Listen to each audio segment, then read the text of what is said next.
हरे कृष्णा। भगवत गीता की इस वीडियो में हम शुरू करेंगे 13वें अध्याय का 19वां श्लोक 13.19।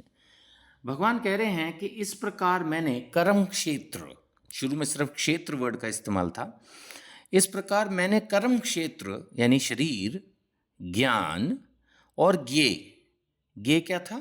ज्ञेय था भगवान को जानने योग्य, कि यही ज्ञान जानने योग्य ज्ञान है। सो भगवान कह रहे हैं इस प्रकार मैंने कर्म, ज्ञान, मैं फिर एक बार रिपीट कर दूं, वास्तविक ज्ञान क्या है?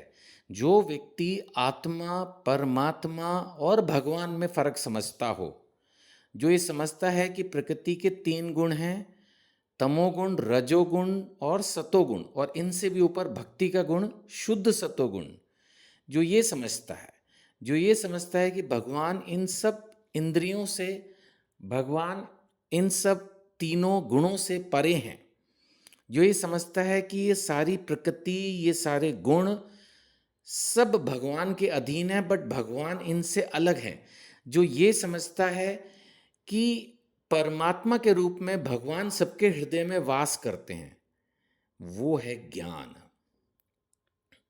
और यही जानने योग्य है, ये है ज्ञेय। सो भगवान कह रहे हैं इस प्रकार मैंने क्षेत्र, ज्ञान और ज्ञेय का संक्षेप में वर्णन किया है, इसे केवल मेरे भक्त ही पूरी तरह समझ सकते हैं। एक्चुअली अगर कोई भगवान का भक्त नहीं होगा तो वो कंफ्यूज हो ही जाएगा। उसको लगेगा कि जैसे हम पैदा होते हैं ऐसे भगवान भी अभी पैदा होते हैं, जैसे हम मरते हैं भगवान भी मरते हैं, भगवान भी तीनों गुणों से प्रभावित होते हैं। इस सेंस में भगवान कह रहे हैं कि जब तक मेरी भक्त नहीं होगा कोई व्यक्ति, तब तक उसको समझ नहीं आने वाला। इसलिए भगवान कह रहे हैं केवल मेरा भक्त ही पूरी तरह समझ सकता है, इस तरह मेरे स्वभाव को वो फिर प्राप्त होगा। क्योंकि जब समझ लेगा भगवान को अच्छे से, तो फिर वो भगवान के स्वभाव को यानी कि मोक्ष को प्राप्त करेगा। चलिए एक श्लोक और लेते हैं। अब हम लेंगे 13वें अध्याय का 20वां श्लोक। भगवान कह रहे हैं यहाँ पर कि प्रकृति तथा जीव को अनादि समझना चाहिए।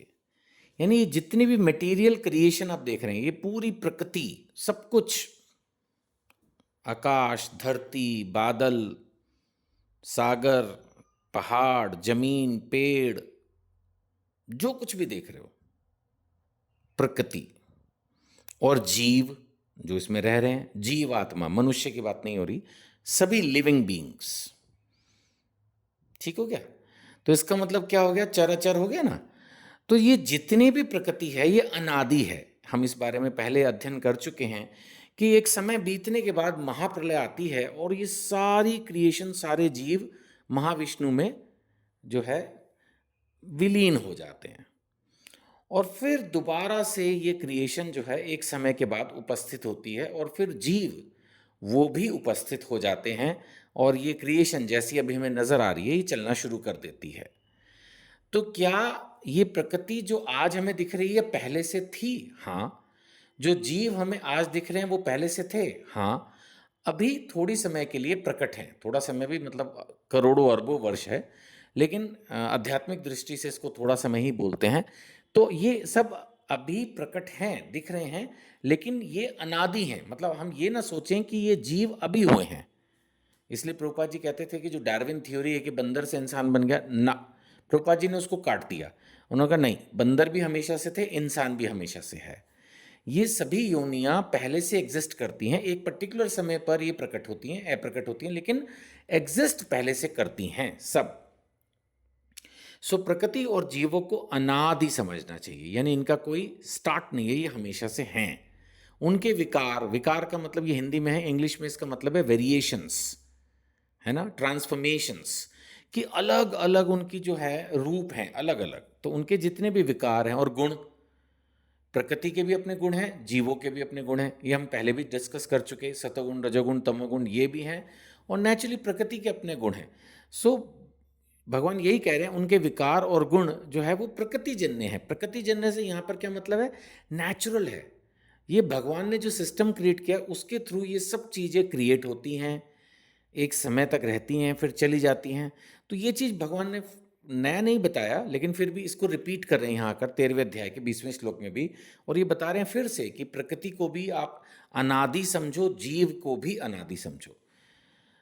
तो जीव जो है उसका वैसे जो बेसिक स्वभाव है, प्रभुपाद जी अपने एक्सप्लेनेशन में लिख रहे हैं, वो भगवान के घर, जो भगवान का जो धाम है वहाँ उसका रहने का था। लेकिन वहाँ उन्होंने जो है एक तरह से भगवान से विद्रोह किया और अब वो मटेरियल कांटेक्ट में आ गए। यानी बेसिकली जो जीव है, जीवात्मा है, ये आध्यात्मिक है, तो इसको आध्यात्मिक जगत में होना चाहिए। लेकिन ये गलती से भौतिक जगत में आ गई है। गलती से इस क्यों आ गई? क्योंकि इन्होंने वहाँ विद्रोह किया। वहाँ भगवान भगवान है। जब इंसान ने, ऐसे समझ लीजिए, खुद भगवान बनने की कोशिश की, तो फिर भगवान ने कहा यहाँ तुम नहीं बन पाओगे, मैं तुम्हें धरती पर भेजता हूँ, वहाँ तुम भगवान बनने की कोशिश करो। तो कोई 1 BHK का भगवान बन गया, कोई 3 BHK का भगवान बन गया, कोई एक फैक्ट्री का भगवान बन गया, कोई एक ऑफिस का भगवान बन गया, कोई एक राज्य का भगवान बन गया, कोई एक देश का भगवान बन गया। तो सब छोटे से बड़े भगवान बनते गए, क्योंकि हमारे अंदर ये, हिंदी में पता नहीं, प्रोपेंसिटी मतलब इच्छा है या हमारा फीचर है कि हम कंट्रोल करना चाहते हैं। हमें सेवा पसंद नहीं है, जबकि परम सुख मिलता है सिर्फ भगवान की सेवा से, भक्तों की सेवा से, लेकिन हमें नहीं करना है वो। तो फिर जब हमें चाहिए कि लोगों से हम सेवा करवाएं, हम स्वामी बने, हम भगवान बने, तो फिर भगवान कहते हैं ठीक है, फिर आप जाओ धरती पर, यहाँ पर ऐसा माहौल है, आपको मैं मौका दूंगा, आप वहाँ पर जितना चाहो उतने बड़े भगवान बनने की कोशिश कर सकते हो। तो ये है रीज़न कि क्यों ये आध्यात्मिक जीव भौतिक प्रकृति के संपर्क में आ गया है। आशा करता हूँ हम अच्छे से समझ पा रहे हैं। वैसे भक्ति के विधि विधानों का पालन करते हुए हमें भगवान को फिर से पा लेना है, तो ये भी उन्हीं श्लोकों में से एक है जो मैं पहले भी कई बार कहता हूँ, श्रद्धा से पढ़ो, सुनो और आगे बढ़ो। हरे कृष्णा।